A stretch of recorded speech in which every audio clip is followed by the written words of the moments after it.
Hello there! Would you like to see how I make this lizard foot? Here we go.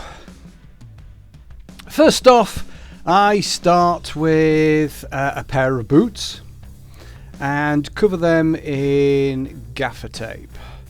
This is to give me a rough idea of their size and shape so I can make a pattern. Covering it and then cutting it out in such a way that you can lay the bits flat. There we go. This is 3 parts, both left and right sides and the top. Once I've done that, we'll make a copy out of foam and then cut them out. Easy peasy. And then glue them together with contact adhesive. All of my cuts are straight.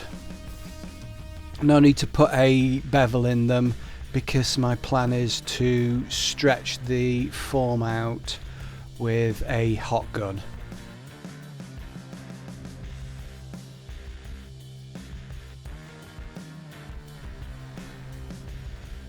And cut the excess off. There we go. Moulding the foam to the shape of the boot and then cutting it shorter to remove the excess. To hold the shoe toppers onto the boots, I just hot glue a bit of elastic underneath the toe of the boot.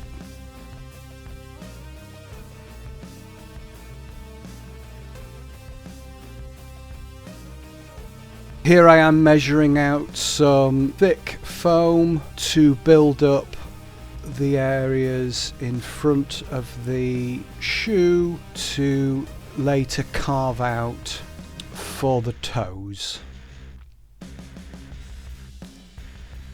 We'll contact glue them in place,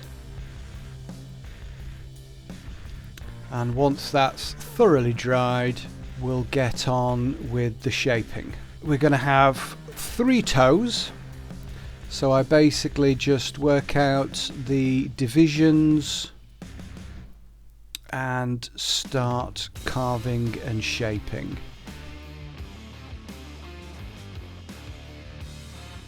You may be able to see several photos I downloaded off the internet to use as inspiration, reference and ideas.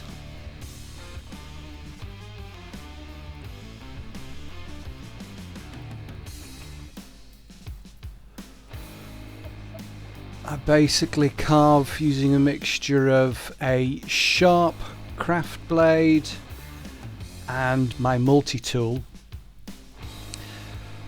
switching between the two as needed.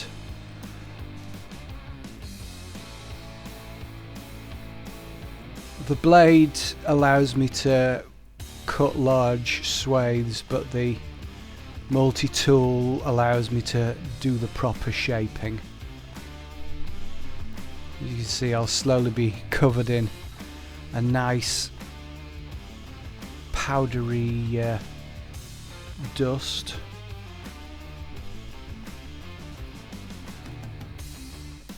See, carving the one is pretty easy, but the point is to make both feet look as matched as possible.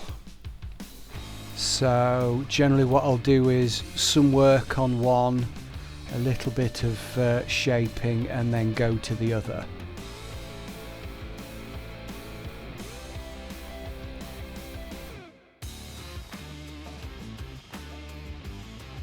To hide the joint between the black foam and the white, I just need to contact glue on some extra bit of foam, which is then sanded down.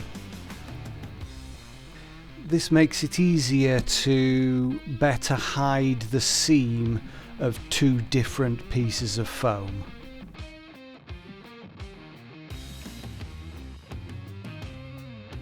Once I'm happy with the basic shape, next it's time for the scales on the toe.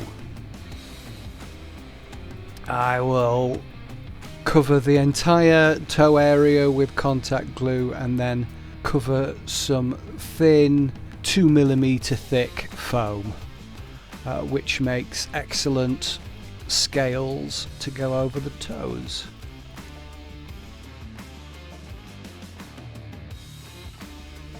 I start with the middle toe and then cut the excess off and do the left and right toes, working my way back.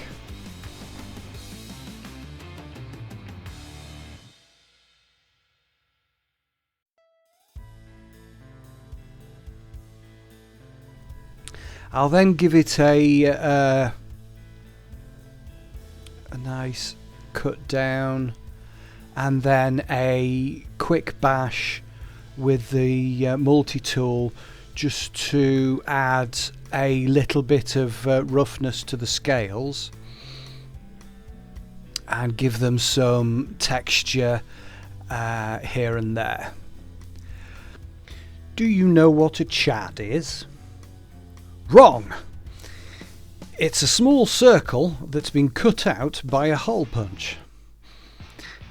To make these feet, I had to make hundreds of little chads of varying sizes. Small, medium, larger than medium, and large. 4 different sizes of chads. Many chads. Lots of chads. Chads.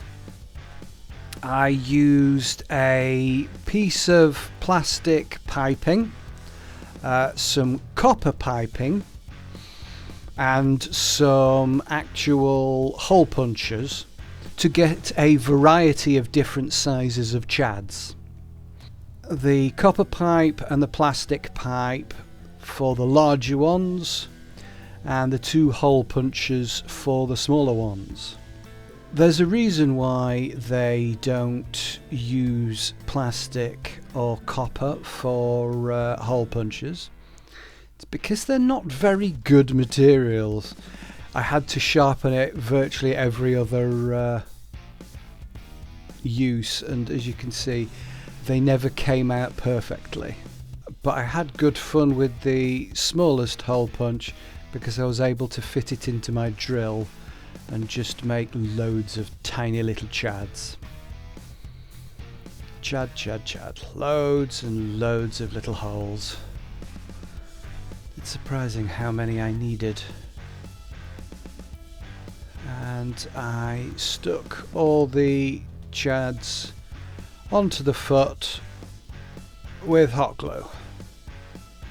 I promise you, I did actually delete a lot of video of me cutting out chads, but because I had to cut so many out, there's just so much video. So you get to share in my joy of chad cutting. The larger ones, I was able to put the hot glue onto the chads themselves. The smaller ones, I put the hot glue onto the feet and put the little dots straight onto the hot glue. It goes on and on, doesn't it? I spent so many hours chadding, if that's an actual word. The spread of the chads was as random as possible, trying to keep it as irregular and natural looking as I could in order to give it a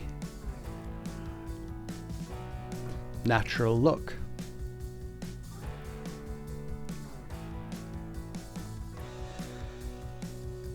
I tried numerous different ways of getting the larger circles out of the foam. I wasn't satisfied with any. Should I need to do anything like this again, I may have to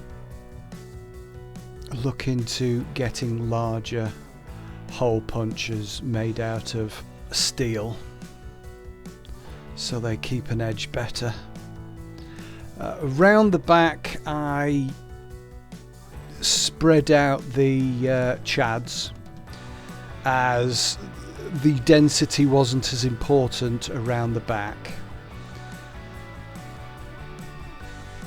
as they're less obvious, and I was slowly running out of patience. So many chads.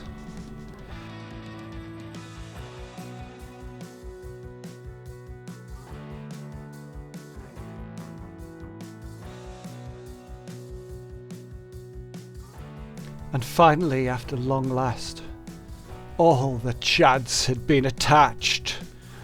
No more chads needed chadding.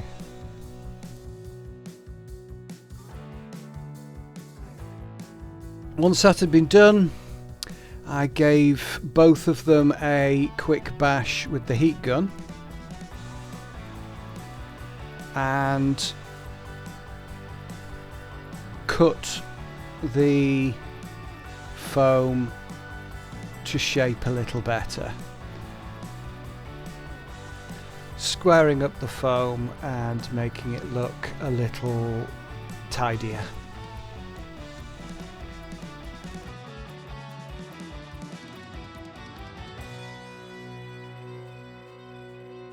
Once all the foam work had been done and I was happy with everything, I gave both pieces inside and out an entire coat of watered down contact adhesive to help the latex to adhere to the foam, and then gave them both 2 coats of liquid latex with black acrylic mixed in, using a foam brush to ensure that the entire feet were fully sealed and coated with latex, ready for the dunk coat.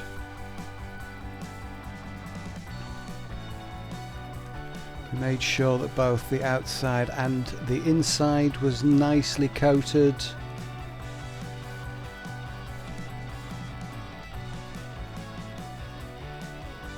To make sure that there wasn't any edges to the latex.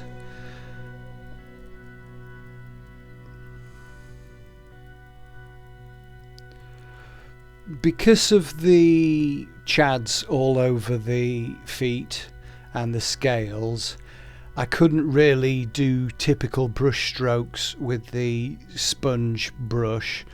I eventually worked out the best way of doing it was just to pad the sponge into the crevices. That way all the nooks and crannies got fully covered in latex. As you can see, we gave both feet 2 good coats with the foam brush to make sure that it was perfectly sealed. And then we came to the dunk coat, liberally pouring latex all over the prosthetic and allowing it to drain dry, making sure to blow any bubbles and catch any dribbles. Made sure for at least a couple of the coats they were right side up, to ensure that the bottom of the feet got covered nicely with latex. The bottom of the feet will be the most likely to get aggro from wear and tear.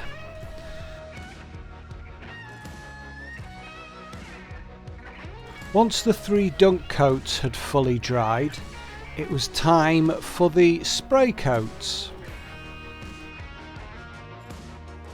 First a coat of black, then a coat of red.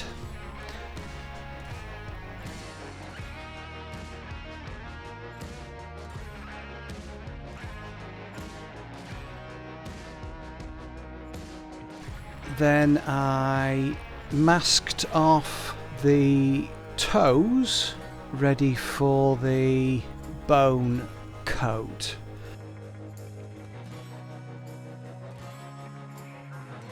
As you can see from the image there, the friend who I was making these for already had a mask, and they wanted me to make them feet to match.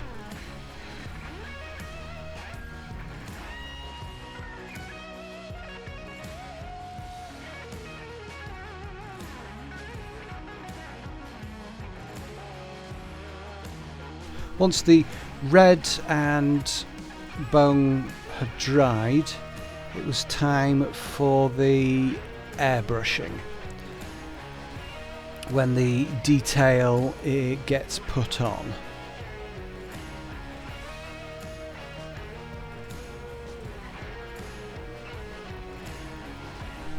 First off, we're just adding some colours that you can't really see very well.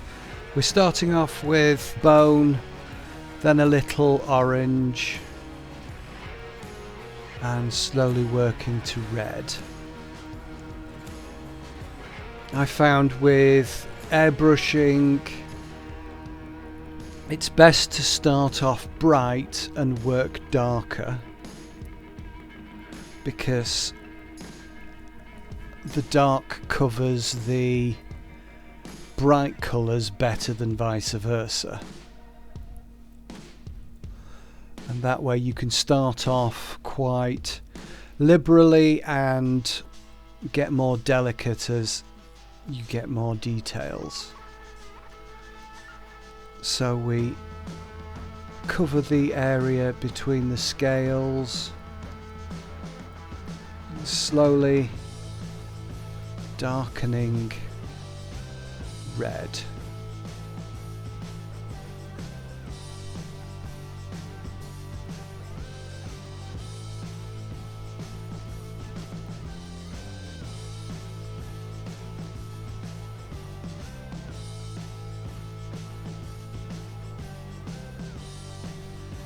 And finally, just put in random details in black.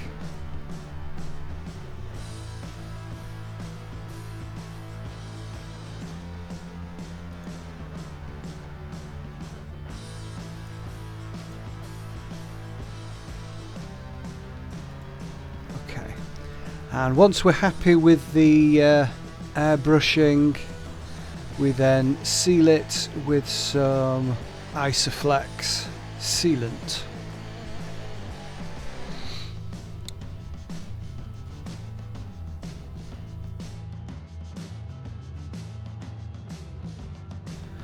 Once everything had been completed satisfactorily, the foam, latex and sealing, we needed to sort out the attachments. And my intention was to add some cloth flaps at the rear with Velcro to attach to the back of the foot. I made a previous set of feet toppers similar to these and laced them up. Unfortunately, my experience found that the laces tended to get untied. The large Velcro pads I found was the best way of holding the feet. So we make 2 strips for the Velcro and then hot glue it to the inside back of the feet. There we go. And just seal the edges to make sure they don't rip.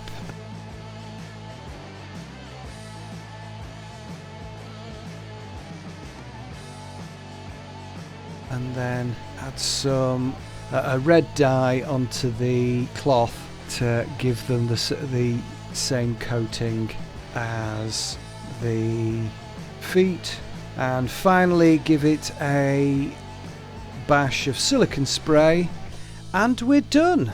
That's pretty much it. So there we go. After 100,000 chads cut out, a bit of latexing, some airbrushing, we have ourselves a nice pair of lizard feet. Yeah, that'll do. If you have any ideas for future projects or would like me to make something for you, please get in touch.